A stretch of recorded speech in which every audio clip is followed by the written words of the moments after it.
Bismillahirrahmanirrahim. Assalamualaikum warahmatullahi wabarakatuh. Alhamdulillahi ala ihsanih wa syukru lahu ala taufiqihi wa amtinanih wa asyhadu an la ilaha illallah wahdahu la syarika lahu ta'ziman li sya'nih wa asyhadu anna Muhammadan abduhu wa rasuluhu da'ila ridwanih.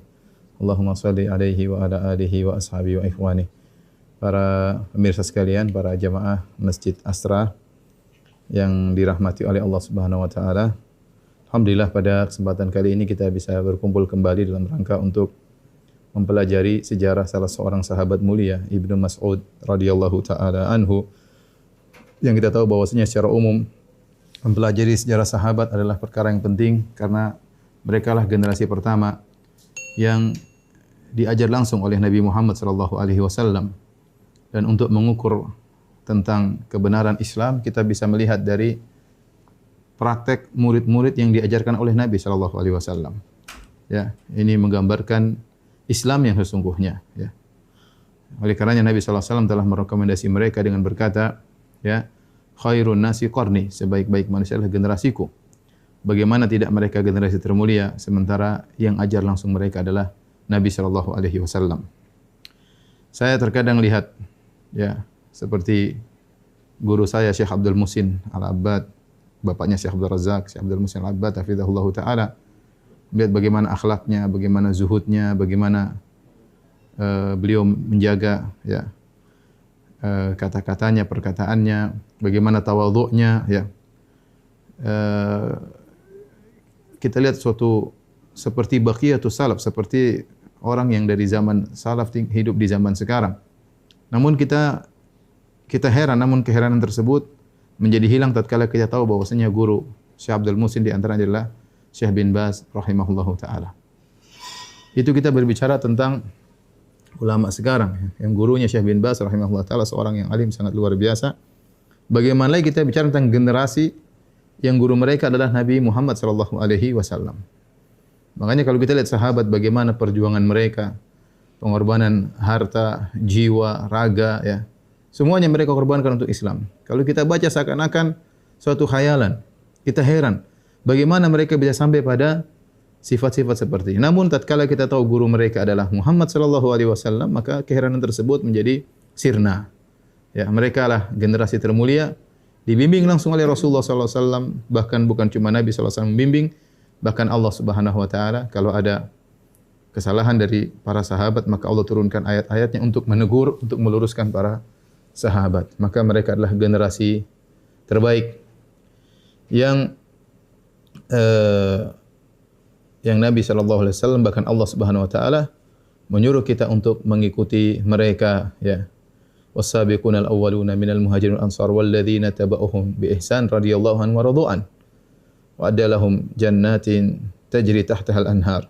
Kata Allah, generasi yang pertama masuk Islam dari kalangan muhajirin kaum ansar dan orang-orang yang mengikuti mereka dengan baik. Allah ridha kepada mereka dan Allah masukkan mereka dalam surga. Nah, kalau kita ingin masuk surga, kita harus mengikuti mereka dengan baik. Walladzina tabauhum bi ihsan. Allah mempersyaratkan kita masuk surga harus ikuti mereka. Dan ini tatkala kita mempelajari sirah para sahabat, maka kita sedang mengagungkan Islam karena sampainya agama Islam kepada kita melalui para sahabat Rasulullah sallallahu alaihi wasallam. Kenapa ini sering kita ulang-ulang? Karena di sana ada generasi atau ada sekelompok manusia yang sangat benci kepada para sahabat, yaitu orang-orang Syiah, Rafidhah, yang mereka kerjaan adalah mengkafir-kafirkan para sahabat, bahkan sahabat-sahabat mulia, ya. Oleh karenanya, inilah sedikit pembelaan kita terhadap para sahabat dengan mengungkapkan bagaimana kemuliaan mereka. Pada kesempatan yang berbahagia ini yang akan kita bahas adalah sahabat mulia Abdullah bin Mas'ud radhiyallahu taala anhu, ya. Abdullah bin Mas'ud radhiyallahu taala anhu. Nama beliau adalah Abdullah, ya, bin Mas'ud, ya, bin Ghafil. Nanti kepada disebut dengan Al-Huzali. Al-Huzali, ya. Nasabnya, ya, nasabnya kembali kepada, ya,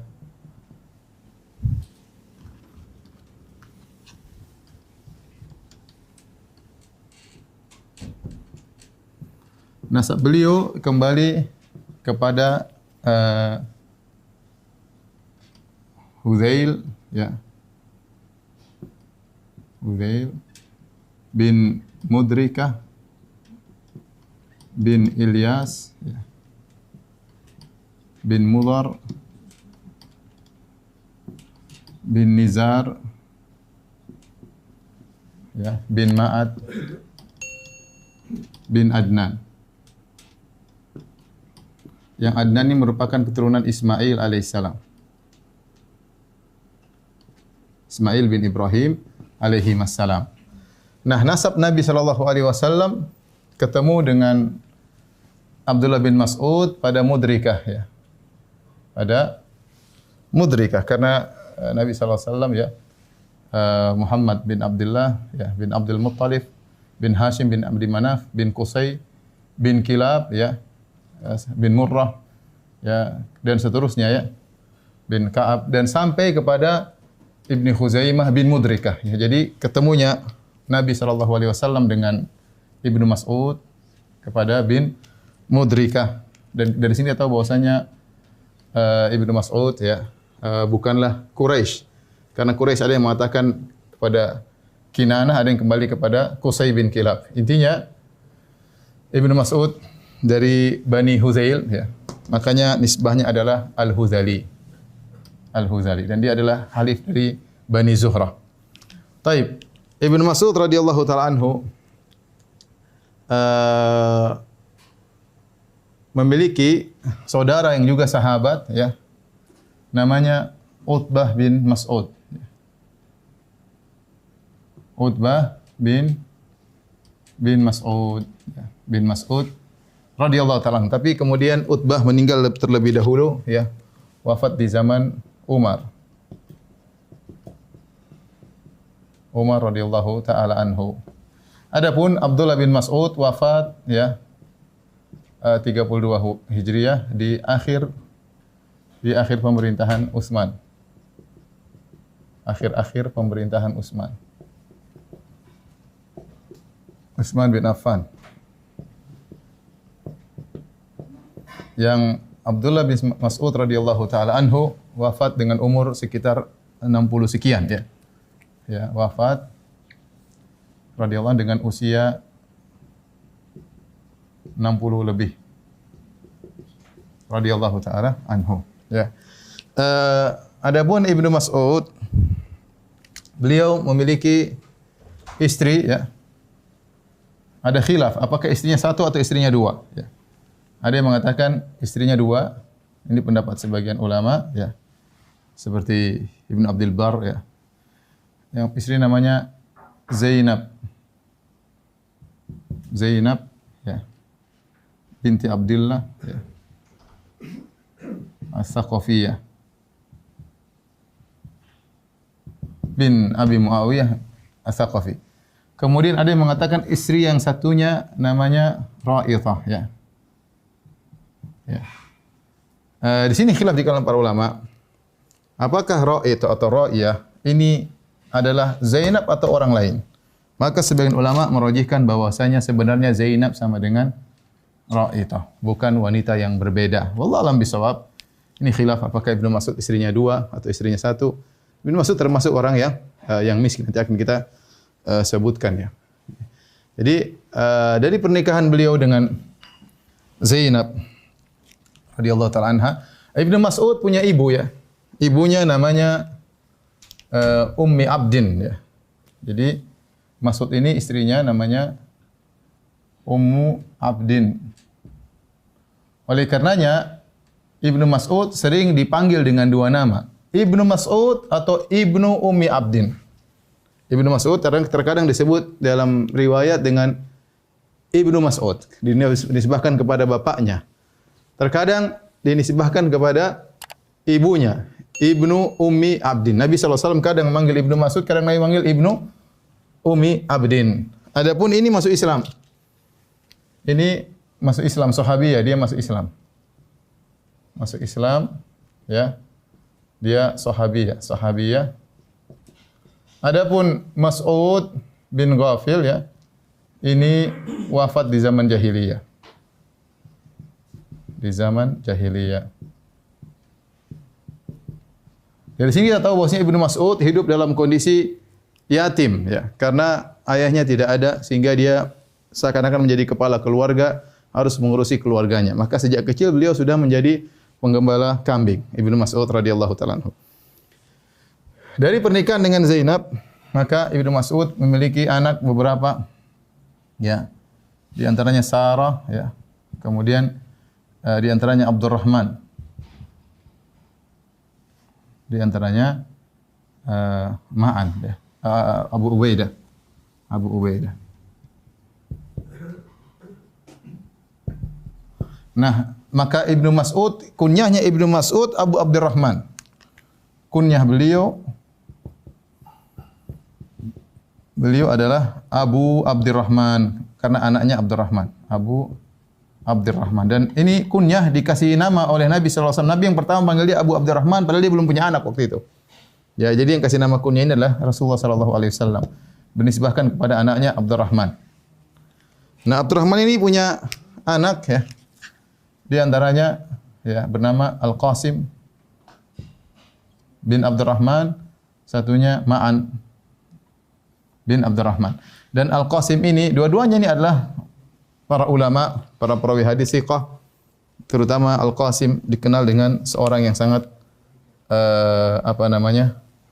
yang sangat saleh. Oleh karenanya salah seorang sahabatnya pernah berkata, ya, sahibna Al-Qasim bin Abdurrahman fi safar, kami menemani Al-Qasim bin Abdurrahman bin Abdullah bin Mas'ud dalam safar, ya. Waqad faqana fi thalathati umurin, dan dia telah mengungguli kami pada 3 perkara. Apa 3 perkara tersebut?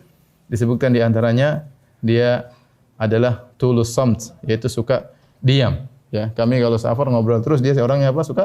Suka diam. Jadi terkenal dia orang rajin beribadah. Dari sini dia tahu bahwasanya keluarga dan Zainab ini juga perawi hadis. Ya, Zainab ini sendiri perawi hadis. Perawi hadis. Dia meriwayatkan hadis dari Nabi sallallahu alaihi wasallam, dari Nabi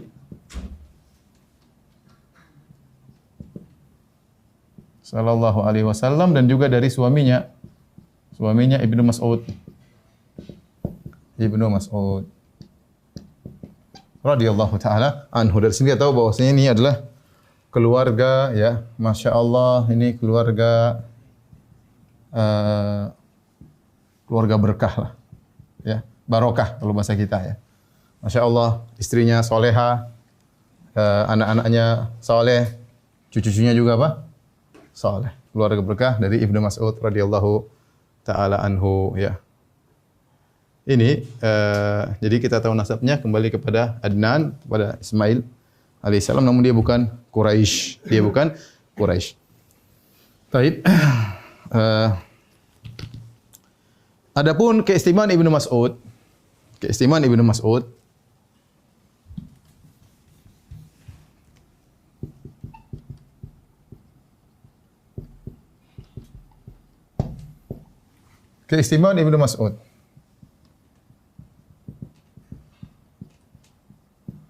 Ibnu Mas'ud radhiyallahu taala anhu. Banyak sekali ya. Jadi kalau kita melihat Ibnu Mas'ud ini dari sisi banyak sisi dia hebat ya. Banyak sisi dia hebat. Pertama ya, Ibnu Mas'ud adalah termasuk yang pertama kali masuk Islam, termasuk yang awal-awal masuk Islam. Ada khilaf di kalangan para ulama apakah dia orang ke-6 atau orang ke-20 sekian. Ya, sebagian ulama berpendapat dia orang ke-6, Ibnu Ishaq mengatakan dia adalah orang ke-20 sekian. Intinya mau orang ke-6 ataupun orang 20 sekian tetap termasuk awal-awal yang masuk Islam. Dan dia adalah hijrah dengan 2 hijrah. Hijrah dengan 2 hijrah. Hijratain ya, hijrah. 2 hijrah. Itu pertama hijrah ke Habasyah. Hijrah kedua yang hijrah ke Habasyah 2 kali. Hijrah ke Habasyah yang kedua. Yang kedua adalah hijrah ke Madinah. Madinah Al-Munawwarah. Madinah ya. Kemudian jadi dari Ibnu Mas'ud memiliki keistimewaan yang sangat banyak. Kemudian di antaranya beliau adalah awwalu man jahara bil Qur'an ba'da Nabi sallallahu alaihi wasallam. Orang yang pertama kali setelah Nabi tentunya, Nabi sallallahu alaihi wasallam, atau kita bilang ya yang membaca Quran keras-keras. Ya. Keras-keras di hadapan Quraisy sampai dipukulin ya.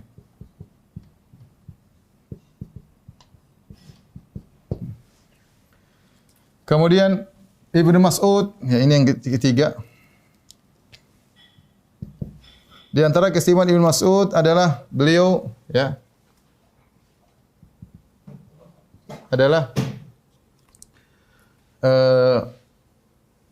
mengikuti banyak jihad ya. Mengikuti banyak jihad bersama Nabi sallallahu alaihi wasallam. Bersama Nabi sallallahu alaihi wasallam.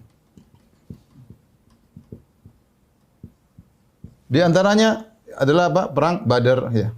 Perang Badar. Kemudian Uhud. Kemudian perang Khandaq ya. Kemudian ikut juga dalam perjanjian Hudaybiyah. Hudaybiyah ya. Kemudian Fatu Makkah ya. Fatu Makkah ya. Kemudian perang Hunain ya. Di antaranya kemudian perang Tabuk ya. Tabuk dan lain-lain ya. Kemudian di masa Abu Bakar, ini di zaman Nabi, di masa Abu Bakar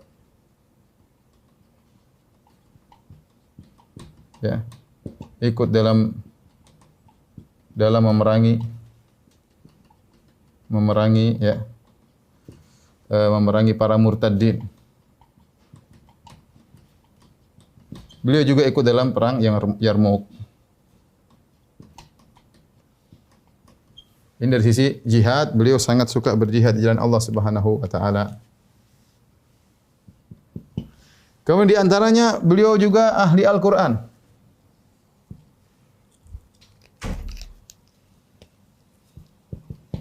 Ahli Al-Qur'an, ahli Al-Qur'an. Ahli tajwid dan Al-Qur'an, ya ahli Al-Qur'an.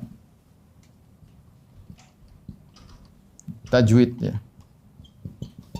Oleh karenanya Nabi sallallahu alaihi wasallam bersabda, "Man ahabba an yaqra al-Qur'an ghaddan tariyan kama unzil falyaqra kama qara'a Ibnu Ummi Abdin." Kata Nabi, barang siapa yang ingin baca Al-Qur'an masih segar seperti baru turun, maka bacalah seperti bacanya Ibnu Mas'ud. Luar biasa, berarti bacaannya fresh kalau bahasa kita, tidak dirubah-rubah, sesuai dengan yang turun kepada Nabi sallallahu alaihi wasallam. Itulah Ibnu Mas'ud, ahli tajwid. Kemudian beliau ahli tafsir. Ahli tafsir. Ya. Ibnu Mas'ud sendiri berkata, ya, alima sahabatu anni a'lamuhum bi kitabillah. Para sahabat tahu yang masih hidup ketika itu, bahwasanya aku adalah orang yang paling paham tentang Al-Qur'an di antara mereka. Karena Ibnu Mas'ud ini memiliki keistimewaan tentang Al-Qur'an, ya. Maka pernah beliau berkata, ya, ma min suratin unzilat illa wa ana a'lamu aina unzilat. Kata dia, walladzi nafsi biyadihi, demi zat yang jiwaku berada di tangannya. Ya, demi Allah Subhanahu wa taala. Tidak ada satu surat pun yang turun dalam Al-Qur'an kecuali aku tahu di mana turunnya. Wala ayatun min kitabillahi unzilat illa wa ana a'lamu fima unzilat. Kecuali kalau tidak ada satu ayat pun yang turun dari 6.000 sekian ayat, kecuali saya tahu sebabnya kenapa turun ayat tersebut. Bayangkan. Jadi menguasai tafsir dengan sempurna. Makanya kalau kita buka buku-buku tafsir biasanya Ibnu Abbas, kemudian Ibnu Mas'ud. Ibnu Abbas umurnya dia lebih muda daripada Ibnu Mas'ud. Tapi maksud saya sering dinukil Ibnu Mas'ud, Ibnu Abbas atau dari murid-murid mereka masalah tafsir Al-Qur'an. Di antaranya dia adalah ahli tafsirnya pasal. Bahkan beliau berkata, "Lau a'lamu anna ahadan a'lama minni bi kitabillah tablughuhul matiyah la raqibtu ilaihi." Kalau saya tahu ada seorang lebih pandai daripada saya tentang masalah Al-Qur'an, aku akan pergi kepada dia belajar. Ya. Jadi Ibnu Mas'ud ini pakar tafsir. Pakar tafsir. Dan di antaranya juga dia adalah pakar fikih.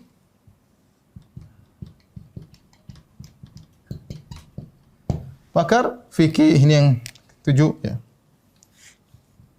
Makanya Ibnu Mas'ud ya, di zaman Umar mengirim dia ke Kufah. Ya, Umar mengatakan waqad asartu ahlal Kufah ala nafsi. Saya mendahulukan ahlul Kufah daripada diriku. Kenapa? Dengan melepas Ibnu Mas'ud. Ibnu Mas'ud ni orang pakar fikih ya, tapi dilepas oleh Umar bin Khattab radhiyallahu anhu untuk pergi ke Kufah, kemudian belajar, kemudian tersebarlah ilmu yang sangat luar biasa di sana dengan sebab Ibnu Mas'ud radhiyallahu taala anhu. Dan beliau punya ijtihad dalam masalah fikih yang berbeda dengan sahabat yang lain ya, dalam beberapa permasalahan atau banyak masalah. Biasa para sahabat berselisih dalam masalah fikih. Contoh beliau kalau salat ya, hanya rakaat pertama saya angkat tangan, Allahu Akbar. Sudah takbiratul ihram, yang lainnya enggak ada angkat tangan lagi. Yang lainnya enggak ada angkat tangan lagi. Contoh juga yang saya baca di antara fikih beliau salat witir meskipun sudah azan subuh, selama belum salat subuh, beliau salat witir. Masih boleh salat witir. Kenapa? Menurut beliau pendapat bahwasanya waktu witir sebelum salat subuh ya. Sebelum salat waktu witir itu antara salat Isya sampai salat subuh. Adapun kalau sudah azan subuh antara setelah Isya sampai azan subuh itu waktu ikhtiyari, yaitu waktu pilihan. Adapun setelah subuh sampai salat subuh itu waktu darurat, tapi masih boleh salat witir, dan itu beliau kerjakan. Dan banyak ijtihad fikih lainnya Ibnu Mas'ud. Dari Ibnu Mas'ud inilah kemudian muncullah mazhab Hanafiyah.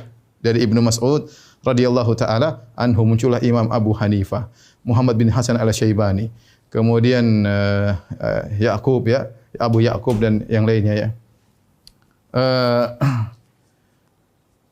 Inilah sedikit tentang Ibnu Mas'ud. Sekarang kita akan baca sejarah beliau radhiyallahu taala anhu.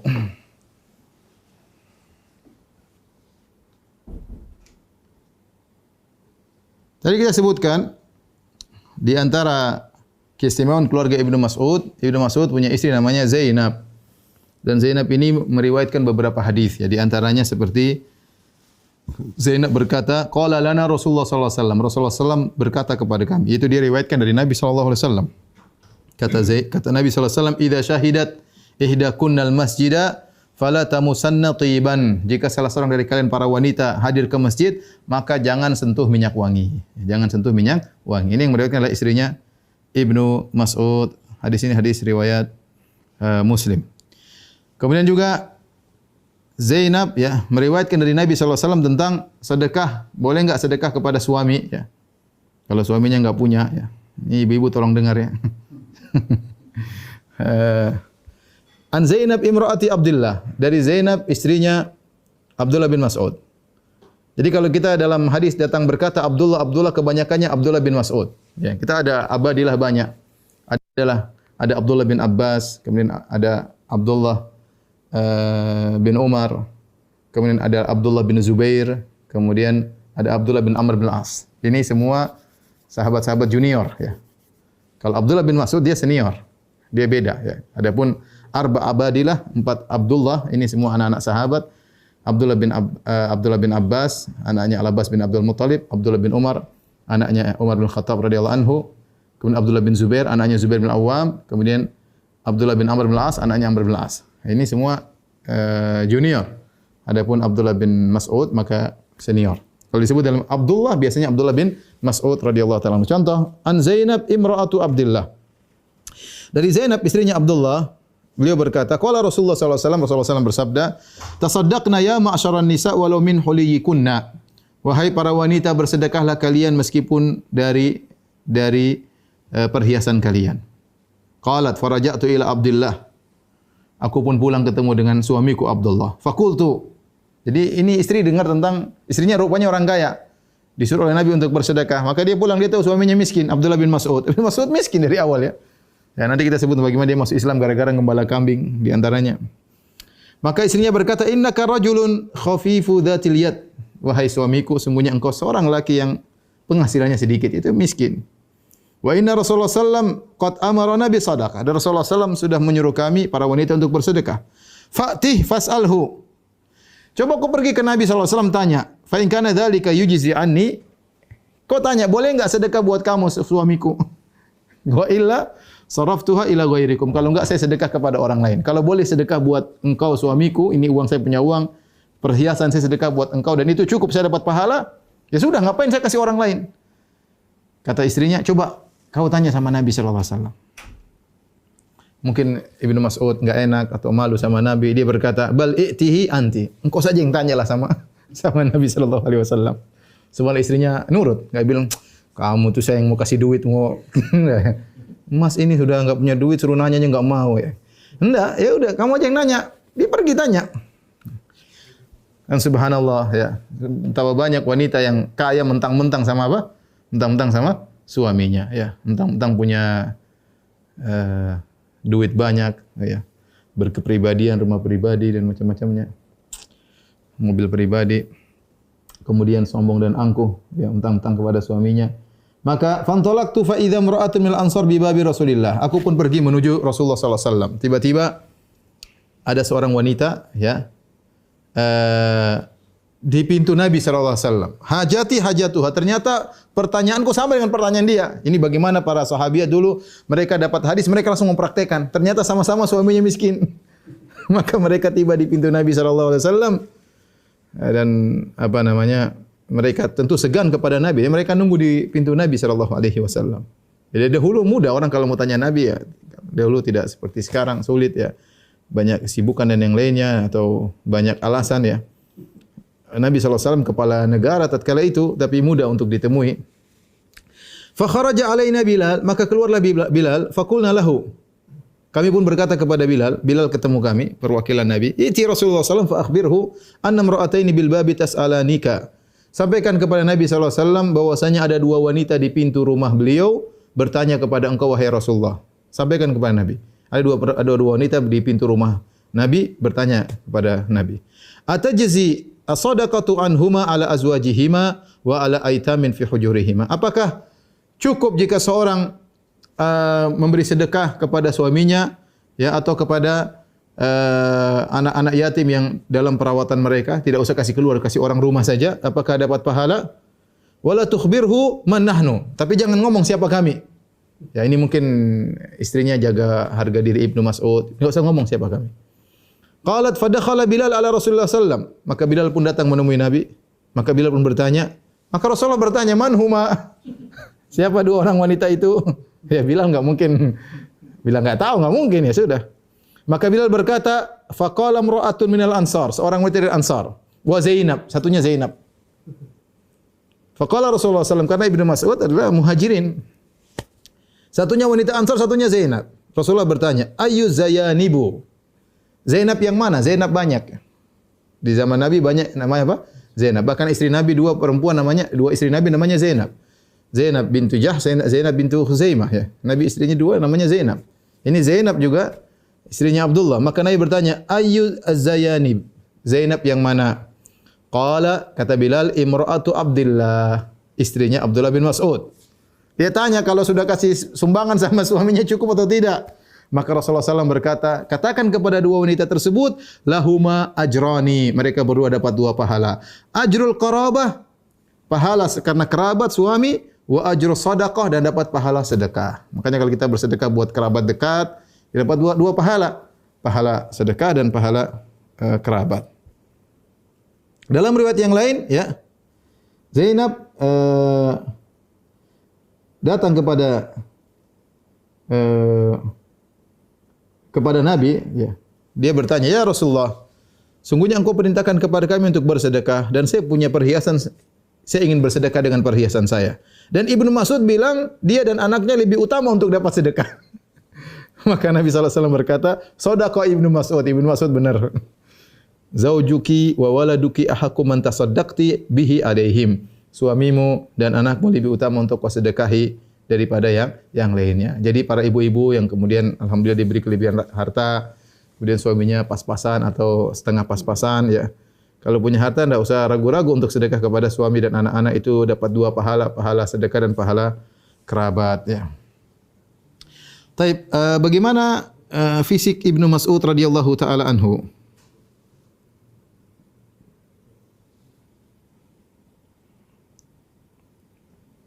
Ibnu Mas'ud adalah seorang yang kurus. Suatu hari Ibnu Mas'ud dari Zir bin Hubeish dari Ibnu Mas'ud bahwasanya suatu hari Ibnu Mas'ud sedang mengambil kayu siwak. Yajdani siwakan minal arak, dari kayu arak, dari pohon arak. wa kana daqiqas saqaini, dan beliau betisnya kecil. Ibnu Mas'ud orangnya pendek, kemudian betisnya kecil. Faja'alatir rihu takfa'uhu. Kemudian ada angin datang menyingkap betis Ibnu Mas'ud. Maka orang-orang lihat betisnya, tadi mungkin pakai sarung, kemudian kesingkap kena angin, betisnya tipis, kecil. Fadhahikal qaum minhu, maka para sahabat yang lain tertawa melihat betisnya. Rasulullah SAW bertanya, mimma tathakun? Kalian ketawa kenapa? Ya, maka mereka mengatakan, ya Nabi Allah min diqqati saqaihi, kami tertawa melihat betisnya yang sangat kecil. Faqala, kata Nabi SAW, walladhi nafsi biyadihi lahuma athqalu fil mizani min Uhud. Demi zat yang jiwaku berada di tangannya, dua betis Ibnu Mas'ud ini lebih berat daripada gunung Uhud. Lebih berat daripada gunung Uhud. Ini dalil bahwasanya beliau masuk surga, ya. Bahwasanya beliau timbangan sangat berat pada hari kiamat kelak, ya. Makanya yang jadi patokan bukan kurus gemuk, yang penting iman, ya. Yang penting apa? Iman. Nanti ada yang bilang, Ustaz itu kurus saja lebih berat dari gemuk, apalagi yang gemuk. Tidak ada, itu masalah iman, ya. Orang gemuk tapi kalau tidak beriman, ya tidak ada nilainya. Apalagi orang kurus kalau tidak beriman, lebih lagi tidak ada timbangannya. Adapun beliau sangat pendek, dari sisi fisik beliau pendek. Ya. Dari Zaid bin Wahab beliau berkata, "Inni la jalisun ma Umar idz ja'ahu Ibnu Mas'ud." Aku sedang duduk bersama Umar, tiba-tiba datang Ibnu Mas'ud. Ya, kemudian hampir-hampir yakadul julus yuwarunahu min qisarihi. Sampai-sampai orang yang duduk itu menghalangi dia saking tidak kelihatan karena pendeknya dia, ya. Kemudian Umar ngobrol sama dia dan Ibnu Mas'ud dalam kondisi berdiri, Umar dalam kondisi duduk. Summa walla, kemudian Ibnu Mas'ud balik. Fa'atba'ahu Umar basarahu hatta tawara. Kemudian Umar mengikuti dia pergi ke mana sampai dia pun hilang. Kemudian Umar berkomentar. Kata Umar radhiyallahu anhu, "Kunayfun muli'a ilman." Itu adalah wi'a, yaitu Umar memuji Ibnu Mas'ud. Dia itu seakan-akan seperti bejana yang penuh dengan ilmu. Ibnu Mas'ud diakui oleh Umar tentang keilmuannya. Diakui, ya, Ibnu Mas'ud radhiyallahu taala anhu. Ya. Beliau adalah rajulan Adam, yaitu kulitnya tidak hitam tapi coklat yang menuju kepada hitam. Bahkan disebut syadidul udmah, sangat gelap kulitnya, tapi bukan hitam, bukan orang berkulit hitam. Cuma saking coklatnya, dan kita dapati sebagian orang-orang Arab seperti itu, sebagian orang Arab Saudi, orang-orang Yaman, terkadang mereka sangat gelap kulitnya, tapi bukan segelap Afrika, cuma sangat gelap, ya. Demikian, yaitu coklat tapi sangat pekat atau sangat kuat coklatnya. Beliau pendek dan beliau kulitnya sangat gelap, ya. Wa kana la yughayyiru syaibahu, dan beliau tidak merubah rambutnya yang berwarna putih, ya, yaitu tidak disemir.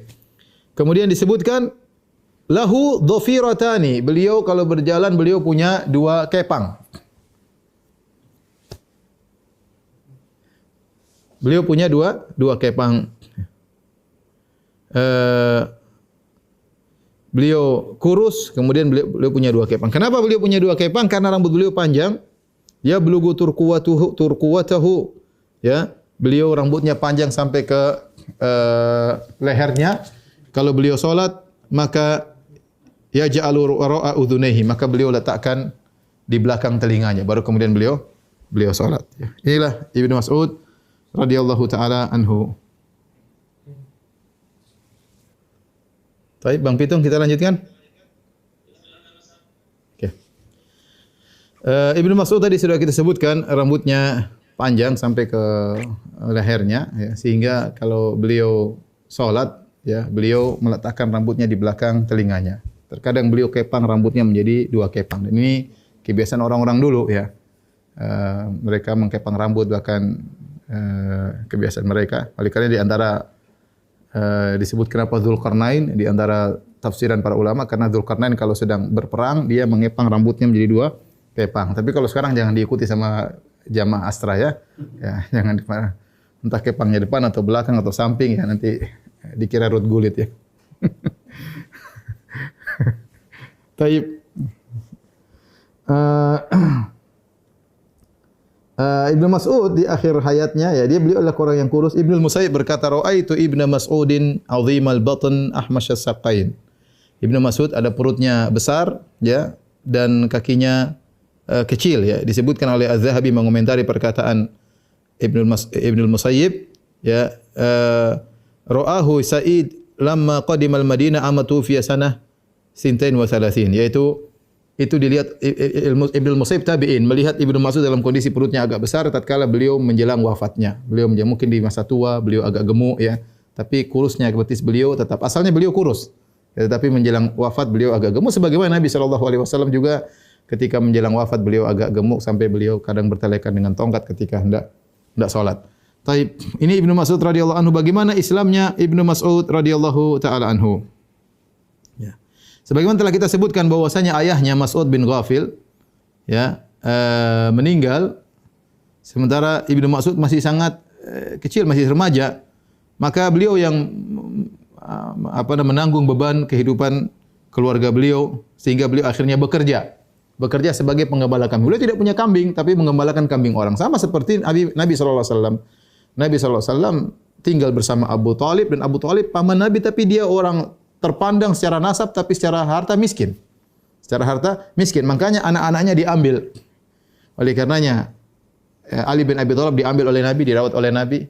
Ya, kemudian Ja'far dan yang lain dirawat oleh Al-Abbas. Adapun Aqil tetap bersama Abu Thalib. Akhirnya Nabi kerja sebagai penggembala kambing, ya. Ghanam li ahli Makkah. Kata Nabi, aku dulu bekerja untuk mengembalakan kambing-kambing penduduk kota Mekah, dapat upah dari mereka. Dan itu dilakukan oleh Ibnu Mas'ud. Ibnu Mas'ud juga mengembalakan kambing orang. Kambing siapa yang dia gembalakan? Kambingnya Uqbah bin Abi Mu'aid. Siapa Uqbah bin Abi Mu'aid ini? Ini yang pernah nanti akan meletakkan, ini bosnya Ibnu Mas'ud yang meletakkan salal jazur, yaitu isi perut onta di pundak Nabi ketika Nabi salat. Dilihat oleh Ibnu Mas'ud. Bosnya bikin demikian. Nanti akan kita sebutkan ceritanya. Maka beliau mengembalakan kambing, ya. Kemudian ketika beliau mengembalakan kambing tersebut, beliau bertemu dengan Nabi sallallahu alaihi wasallam, ya. Dari Zir bin Hubeish dari Ibnu Mas'ud beliau berkata, "Kuntu gulaman yafi'an." Aku adalah pemuda yang masih remaja, yaitu mau menjelang balik, tapi belum balik. Ar'a ghanaman li Uqbah bin Abi Mu'aid. Aku mengembalakan kambingnya Uqbah bin Abi Mu'aid. Faja'a Nabi sallallahu alaihi wasallam Abu Bakar wa qad farra minal musyrikin. Dan datang Nabi dan Abu Bakar kabur dari orang musyrikin. Ibnu Mas'ud belum masuk Islam. Masih anak kecil ya, di kota Mekah, dan Abu Bakar dan Nabi dikejar-kejar oleh kaum musyrikin.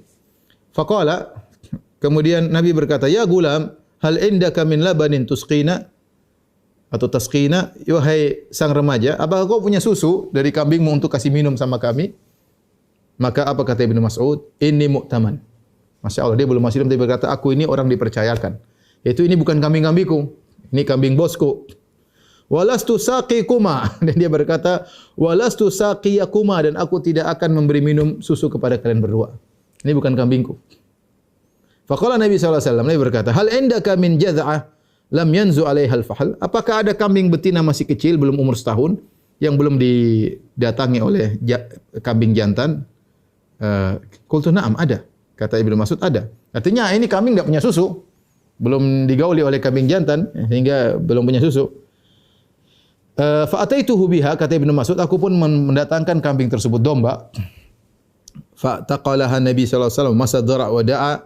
Kemudian Nabi pun memegang kambing tersebut, kemudian Nabi pun mengusap bagian susu kambing tersebut, kemudian Nabi berdoa. Fahafala dira', tiba-tiba daraknya, susunya tiba-tiba jadi besar, berisi penuh dengan susu. Padahal belum digauli sama kambing jantan. Tsumma atau Abu Bakar bi sakhratin munqairah. Abu Bakar kemudian datang dengan batu yang agak lobang untuk taruh susu. Enggak ada tempayan, enggak ada bejana. Carilah batu agak lobang, dibawalah batu tersebut kepada Nabi sallallahu alaihi wasallam. Kemudian taruh susu, kemudian Nabi fahtalaba fiha, Nabi pun memerah susu tersebut. Fasyariba, kemudian Nabi minum. Wa syariba Abu Bakar, ini mukjizat, lihat langsung oleh Ibnu Mas'ud. Kemudian Abu Bakar pun minum. Tsumma syaribtu, kemudian aku juga minum. Ibnu Mas'ud juga minum. Tsumma qala li dhara', kemudian Nabi berkata, ikhlis, kembali lagi. Tadinya gembok jadi kempes lagi. Faqalasa, jadi kempes. Fa ataituhu ba'da dzalika faqultu, setelah itu aku datang kepada Nabi. Aku berkata setelah itu aku berkata, alimni min hadzal qaul. ajarkanlah aku tentang perkataan ini. Mungkin masih tentang Islam atau yang lainnya. Qala, di situ Nabi berkomentar kepada Ibnu Mas'ud, "Innaka gulamun muallam." Engkau adalah remaja yang diberi ilmu. Ini rupanya berkat doa Nabi sallallahu alaihi wasallam, perkataan Nabi kepada Ibnu Mas'ud, maka jadilah Ibnu Mas'ud orang yang hebat, ya. Maka Ibnu Mas'ud berkata, "Fa akhadhtu min fihi 70 suratan la yunazi'uni fiha ahadun." Aku mengambil langsung 70 surat dari Nabi sallallahu alaihi wasallam, langsung dari mulut Nabi. Jadi langsung diajar langsung, talaki langsung, ya. 70 surat, banyak surat cuma 114. 70 surat ya, mungkin lainnya dia dengar mungkin waktu Nabi lagi di mana, kemudian turun Ibnu Mas'ud lagi tidak bersama Nabi. Tapi lebih dari setengah Al-Qur'an, 70 surat langsung dari bibir Nabi, dari mulut Nabi sallallahu alaihi wasallam, ya. Ya, dan ini menunjukkan kemuliaan Ibnu Mas'ud radhiyallahu taala anhu. Dan Ibnu Mas'ud termasuk orang-orang yang pertama kali masuk Islam. Ada khilaf di kalangan para ulama. Ada yang mengatakan dia adalah orang yang keenam. Ya, sebagian datang dalam riwayat Ibnu Mas'ud berkata, "Laqad ra'aituni sadisa sittatin wa ma 'ala dhahril ardi muslimun ghairana." Wa ma 'ala dhahril ardi muslimun ghairuna, ya. Kata Ibnu Mas'ud, sungguh aku melihat diriku adalah orang keenam dari 6 orang Islam dan tidak ada orang masuk Islam kecuali 6 orang bersama kami. Yaitu 6 orang itu saya yang keenamnya. Ya. Abu Nuaim berkata, "Kana sadisa man aslam." Dia adalah orang yang keenam yang masuk Islam. Ini pendapat, ya, namun dikritiki oleh Ibnu Ishaq radhiyallahu taala anhu, sahibus sirah yang punya sirah Ibnu Ishaq yang diringkas oleh Ibnu Hisham, namanya Sirat Ibnu Hisham. Ibnu Ishaq berkata, "Aslama Ibnu Mas'udin ba'da 22 nafsan." Ibnu Mas'ud masuk Islam setelah 22 orang, itu dia orang ke-23. 23. Adapun Ibnu Mas'ud berkata, "Aku adalah orang ke-6 karena ketika itu memang sahabat banyak yang menyangka dia orang ke-4, saya orang kesekian." Kenapa? Karena sahabat-sahabat lain yang masuk Islam mereka diam-diam sembunyi, tidak ketahuan. Sehingga Ibnu Mas'ud menyangka dirinya orang ke-6 padahal sahabat yang sudah masuk Islam. Sebagai contoh, Abu Bakar sudah masuk Islam, ya. Kemudian Ali bin Abi Thalib sudah masuk Islam, Khadijah sudah masuk Islam. Kemudian Abu Bakar sendiri berdakwah, ada 6 orang, Utsman bin Affan, kemudian ada Zubair bin Awam, ada kemudian sahabat-sahabat yang lain, Abdurrahman bin Auf yang masuk Islam lewat Abu Bakar. Jadi sudah banyak, ya. Sudah banyak. Jadi dia bukan orang ke-6, bukan orang ke-6. Jadi pendapat yang lebih kuat wallahu a'lam bishawab, Ibnu Mas'ud adalah orang ke-20 sekian yang masuk Islam setelah sahabat-sahabat yang lain. Tapi intinya meskipun orang 20 sekian tetap dia adalah orang-orang yang pertama masuk Islam. Dan sebagaimana kita sebutkan tadi, dia adalah orang yang pertama kali menjaharkan Al-Qur'an, yang baca Al-Qur'an dengan terang-terangan, ya. Ibnu Mas'ud, ya, dia adalah halifan, yaitu dia bukan orang Quraisy. Sementara Mekah adalah tempatnya orang Quraisy. Mekah adalah tempatnya orang Quraisy, ya. Kita tahu Qusay bin Kilab, kakek-kakeknya Nabi sallallahu alaihi wasallam yang pernah mengumpul orang Quraisy hingga menguasai kota Mekah. Dia hanyalah halif dari Bani Zuhra. Bani Zuhra Quraisy, tapi bapaknya dulu bersekutu dengan Bani Zuhra, tapi dia bukan asli Quraisy. Sehingga kabilah dia tidak kuat dari kabilah Hudzali, Bani Hudzail. Ya. Namun suatu hari, ya, sebagian diriwayatkan oleh Urwah bin Zubair dari Zubair bin Awam. Zubair bin Awam berkata, "Awwalu man jahara bil Qur'an ba'da Rasulillah bi Makkah Abdullah bin Mas'ud." Yang pertama kali baca Al-Qur'an terang-terangan setelah Rasulullah adalah Ibnu Mas'ud. Nekat Ibnu Mas'ud. Suatu hari para sahabat sedang ngumpul bersama, ada Ibnu Mas'ud di antara mereka. Kemudian mereka saling bicara. Demi Allah, orang-orang Quraisy tidak pernah mendengar Al-Qur'an ini dibaca keras-keras. Sama sekali enggak pernah. Faman rajulin yusmi'uhumuhu. Siapa di antara, adakah seorang di antara kita yang berani mendengarkan Al-Qur'an kepada mereka? Ibnu Mas'ud berkata, "Saya." Subhanallah. Kurus, kecil, pendek, nekat. Saya, kata Ibnu Mas'ud radhiyallahu ta'ala. Nyali yang penting bukan besarnya badan. Ibnu Mas'ud mengatakan saya. Maka para sahabat komentar, "Inna nakhsyahum alaika." Kami khawatir akan dirimu. "Inna man nuridu rajulan lahu ashiratun yamna'unahu minal qaum in araduhu." Kami ingin seorang di antara kami yang maksudnya punya kabilah yang kuat, yang nanti kalau ada mereka ingin macam-macam bisa dibela sama kabilahnya. Ya, tapi engkau Ibnu Mas'ud, aduh, janganlah. Ya. Kata Ibnu Mas'ud dengan beraninya, "Da'uni, biarkan aku maju. Fa inna Allah sayamna'uni." Allah akan bela saya. Nekat. Allah akan bela saya. Enggak usah butuh kabilah-kabilah. Saya maju sendiri, Allah akan bela saya. Maka Ibnu Mas'ud pun jalan menuju ke makam Ibrahim. di waktu duha, di mana orang-orang Quraisy lagi ngumpul di Andiyatiha, yaitu di tempat perkumpulan mereka dekat Ka'bah. Mereka nongkrongnya di depan Ka'bah, dekat Ka'bah, orang-orang Quraisy ya. Kemudian Ibnu Mas'ud berdiri dekat makom Ibrahim. Jadi berdiri di posisi yang menarik perhatian. Ini orang siapa? Ini datang ke kamu. Ada lagi ngobrol-ngobrol, ada orang tiba-tiba datang kurus krempeng pergi ke makom Ibrahim. Kemudian mulailah baca Al-Quran dengan suara yang keras. Bismillahirrahmanirrahim. Rafi'an biha sautahu. Angkat suaranya keras-keras. Memang sengaja. Ya. Ar-Rahman. Allamal Quran. Kemudian dia balik menghadap orang Quraisy. Khalaqal insan. Orang Quraisy ini cari masalah ini. Istaqbalaha yaqra'uha, maka dia pun menghadap orang Quraisy, dia baca keras-keras. Orang-orang Quraisy bingung, ini ngomong siapa yang dibaca apa ini? Fata'ammaluhu faja'alu yak, mereka apa ini yang dibaca? Ini orang. Akhirnya mereka bertanya, "Madza qala Ibnu Ummi Abdin?" Apa yang dibaca oleh Ibnu Ummi Abdin? Maksudnya Ibnu Mas'ud. Qalu innahu la yatlu ba'dha ma ja'a bihi Muhammad. Dia baca sebagian yang dibawa oleh Muhammad. Faqamu ilaihi, kurang ajar, mereka kemudian berdiri berani-beraninya.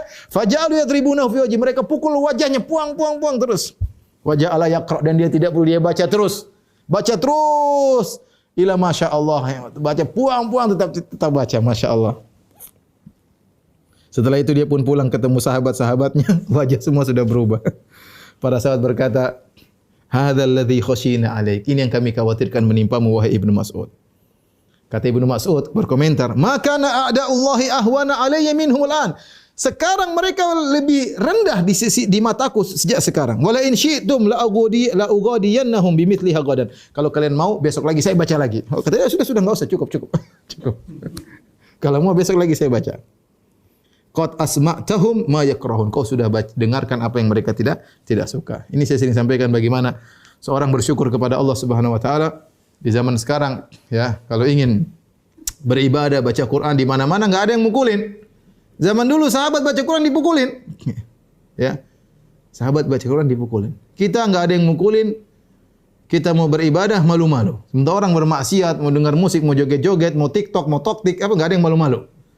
Ya. Kita membaca Quran aja malu-malu ya. Buka Quran di bandara malu-malu. Buka Quran di pesawat malu. Malu sama siapa ya, akhi? Malu sama pramugari. Malu sama siapa? Baca Quran aja, apa masalahnya? Baca Quran. Lihat Ibnu Mas'ud dulu dipukulin sama orang-orang Quraisy. Kemudian Ibnu Mas'ud termasuk orang-orang miskin yang ikut Nabi sallallahu alaihi wasallam. Ya, Ibnu Mas'ud bercerita, "Marar mala'u min Quraisy bi Rasulillah sallallahu alaihi wasallam indahu Suhaib wa Bilal wa Ammar wa Khabbab wa ghairu min dhu'afa'il muslimin." Suatu hari Nabi sedang berkumpul sama orang-orang miskin. Lagi tidak sama Abu Bakar yang kaya, lagi tidak sama Abdurrahman bin Auf yang kaya. Rasulullah lagi sama orang miskin. Rasulullah berdakwah kepada semuanya. Orang kaya didakwahi, orang miskin didakwahi, kepala-kepala kabilah Nabi dakwahi, ya. Nabi tidak menghuskan dakwah buat orang kaya dan Nabi juga tidak menghuskan dakwah buat orang miskin. Semuanya didakwahi. Nabi kirim surat kepada Heraklius, raja Romawi dan seterusnya. Maka Nabi lagi bersama orang miskin. Siapa? Bilal, Ammar, Khabbab, ini budak-budak, kemudian orang miskin ya. Di antaranya Ibnu Mas'ud di situ. Maka lewatlah orang-orang Quraisy, pembesar-pembesar Quraisy, mereka berkata, "Ya Muhammad, aradhita bihaula'i min qaumik?" Muhammad, kau ridho itu orang-orang miskin jadi pengikutmu? Kau ridho mereka jadi pengikutmu? Ya. Utrudhum angka ya. Haula'i alladziina manna Allahu 'alaihim min bainina. Ini orang-orang miskin yang Allah memilih mereka daripada kami. Masa Allah pilih orang miskin, kami pembesar-pembesar tidak dipilih oleh Allah? Ini mereka, dan perkataan mereka diabadikan dalam Al-Quran. Mereka berkata, "Ahaula'i manallahu 'alaihim min bainina." Wahai Muhammad, apakah orang miskin ini Allah pilih sementara kami tidak dipilih?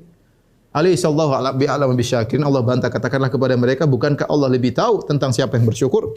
Kemudian mereka berkata, "Utrudhum angka." Usir mereka wahai Muhammad. "Fala'allaka in tarattahum an nattabi'aka." Kalau kau usir mereka, kami mungkin jadi pengikutmu. Maka Allah tegur Nabi, Allah bukan tegur Nabi, Allah turunkan firman-Nya untuk mengokohkan Nabi sallallahu alaihi wasallam, "Wala tatrudil ladzina yad'una rabbahum bil ghadati wal 'ashyi yuriduna wajhah." Jangan kau usir orang-orang yang berdoa kepada Rabb mereka di pagi hari maupun petang hari, yuriduna wajhah, karena mereka ikhlas mengharap wajah Allah Subhanahu wa taala. Masya-Allah. Tazkiyah dari Allah, rekomendasi kepada mereka para sahabat. Di antara orang-orang tersebut adalah Ibnu Mas'ud radhiyallahu taala anhu. Ini juga dalil bahwasanya Allah mentazkiyah Ibnu Mas'ud. Kemudian di antara kisah yang dialami Ibnu Mas'ud, kisah yang tadi sudah saya singgung juga, ketika Rasulullah sallallahu alaihi wasallam diriwayatkan oleh Imam Bukhari Imam Muslim dari Ibnu Mas'ud, beliau berkata, "Bainama Rasulullah sallallahu alaihi wasallam yusalli indal bait." Ketika Rasulullah SAW sedang salat di Ka'bah, wa Abu Jahal wa ashabu lahu julusun, wa qad nuhirat jazurun bil ams. Sementara Abu Jahal dan si goblok Abu Goblok dengan kawan-kawannya lagi duduk-duduk, biasa tempat nongkrongan mereka di mana? Di dekat Ka'bah. Kita susah nongkrong dekat Ka'bah. Mereka dulu nongkrong dekat Ka'bah, tapi ya tidak tahu diri mereka orang kafir Quraisy ya. Tidak bersyukur kepada Allah. Dan kemarin telah disembelih seekor onta. Maka Abu Jahal ingat, mana ada onta baru disembelih. Kata Abu Jahal, "Ayyukum yaqumu ila salah jazuri bani fulan."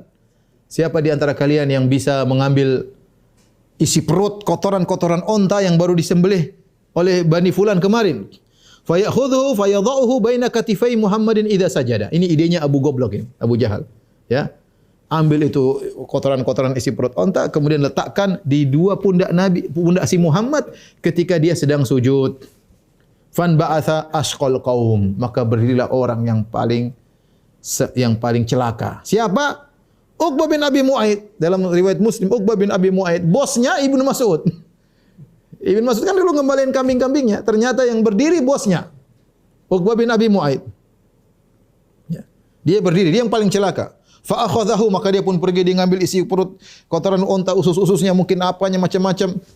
Kotoran-kotorannya diambil. Falamma sajada, dia nunggu Nabi sujud. Mereka tahu Nabi kalau sujud lama. Begitu Nabi sujud, wada'aha baina katifai, kemudian dia pun menaruh kotoran tersebut, mungkin dari ember semacam tempat yang taruh di atas pundaknya, banyak kotor. Fastadhaku, mereka pun tertawa melihat Nabi enggak bangun-bangun. Ini ngerjain Nabi.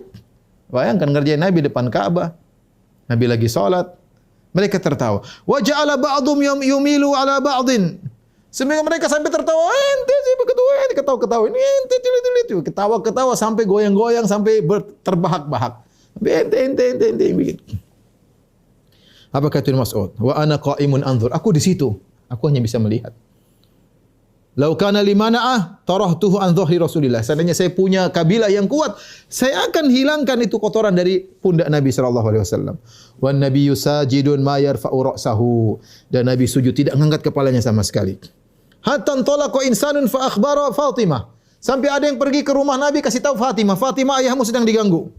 Subhanallah, ini berat bagi Nabi. Bagaimana dia sedang diganggu sementara putrinya yang sangat dia sayangi melihat ayahnya sedang dihinakan oleh musuh-musuhnya. Dijadikan bahan tertawaan, dijadikan bahan hinaan oleh musuh-musuhnya, Abu Goblok dan teman-temannya. Faja'at hiya wa hiya Juwairiyah, dan Fatimah datang masih gadis remaja kecil, masih kecil. Fatarahtu anhu, maka dia pun menghilangkan kotoran-kotoran dari pundak Nabi sallallahu alaihi wasallam, dari pundak ayahnya. Tsumma aqbalat alaihim tastumum, kemudian dia dengan beraninya menghadapi Abu Jahal dan kawan-kawannya, maka dia maki-maki itu si Abu Goblok ya. Kemudian setelah dibersihkan oleh putra, Nabi tahu Fatimah bersihkan, bagaimana perasaan Rasulullah sallallahu alaihi wasallam ya. Seandainya ujian tersebut hanya menimpa Nabi, mungkin masih lebih ringan. Ini hinaan tersebut dilihat oleh putrinya ya. Maka Nabi dengar bagaimana putrinya maki-maki mereka, bagaimana putrinya marah membela ayahnya. Setelah Nabi selesai salat, kemudian Nabi berdoa sambil mengangkat suaranya, didengar oleh Abu Jahal dan teman-temannya. Kata Ibnu Mas'ud, "Wa kana idza da'a thalathan." Adalah kebiasaan Nabi kalau berdoa diulang 3 kali. Wa idza sa'ala thalathan. Kalau Nabi mohon kepada Allah, Nabi ulang 3 kali. Nabi berdoa ya dengan suara yang keras. Allahumma 'alaika bi Quraisy. Nabi tidak doa pelan-pelan, keras-keras supaya mereka dengar. Ya Allah, ya hancurkanlah Quraisy. Thalatha marrat, 3 kali. Tatkala mereka dengar Nabi baca doa seperti itu, dhahaba anhum dhaik, tiba-tiba diam, tidak ada yang ketawa. Ini berketawa terbahak-bahak. Nabi berdoa, "Ya Allah, hancurkanlah Quraisy." Semua langsung diam. Wa khaufu da'watahu, mereka takut doanya Nabi sallallahu alaihi wasallam. Nabi tidak berhenti sampai situ, kemudian Nabi mentakyin satu persatu. Tadi umum, "Ya Allah, hancurkanlah Quraisy." Kemudian Nabi mengatakan, "Allahumma 'alaika bi Abi Jahal." Allah hancurkanlah Abu Jahal. Abu Goblok pertama kali disebut. Abu Jahal bin Hisham disebutkan. Abu Jahal sekaligus bin bapaknya, Abu Jahal bin Hisham. Allahumma 'alaika bi Utbah bin Rabi'ah. Ya Allah, binasakanlah Utbah bin Rabi'ah. Wa Syaibah bin Rabi'ah. Wal Walid bin Utbah. Ya. Wa Umayyah bin Khalaf, Umayyah bin Khalaf bosnya Bilal. Wa Uqbah bin Abi Mu'aid, bosnya Ibnu Mas'ud. Wa dzakara sabi, Nabi sebutkan orang ketujuh, wa lam ahfadhu, dan aku lupa orang yang ketujuh tersebut, ya. Kemudian Nabi doakan mereka, kata Ibnu Mas'ud setelah itu, fa walladzi ba'atha Muhammadan bil haqq, demi zat yang mengutus Muhammad dengan kebenaran, laqad ra'aitul ladzina samma sar'a yauma badar, aku melihat mereka nama-nama yang disebut oleh Nabi semuanya tewas dalam perang Badar. Tsumma suhibu ilal qalib, qalib Badar, kemudian mayat mereka dimasukkan dalam sumur, itu sumur perang, sumur yang ada di Badar. Taib, para pemirsa yang dirahmati Allah Subhanahu wa taala, saya rasa waktu ya sudah selesai. Mungkin kita buka tanya jawab. Nanti kita lanjutkan insya-Allah pekan depan, ya. Ibnu Mas'ud kisahnya masih ada petuah-petuahnya yang sangat indah yang harus kita dengarkan semua insya-Allah taala, karena nasihatnya sangat indah. Ibnu Mas'ud terutama beliau dikenal sebagai orang yang tegar terhadap sunnah dan mengingkari bid'ah dengan keras. Insya-Allah pada pertemuan berikutnya kita akan sebutkan, wallahu alam bisawab. Demikian saja atas pengertian dari Bang Pitung, ya.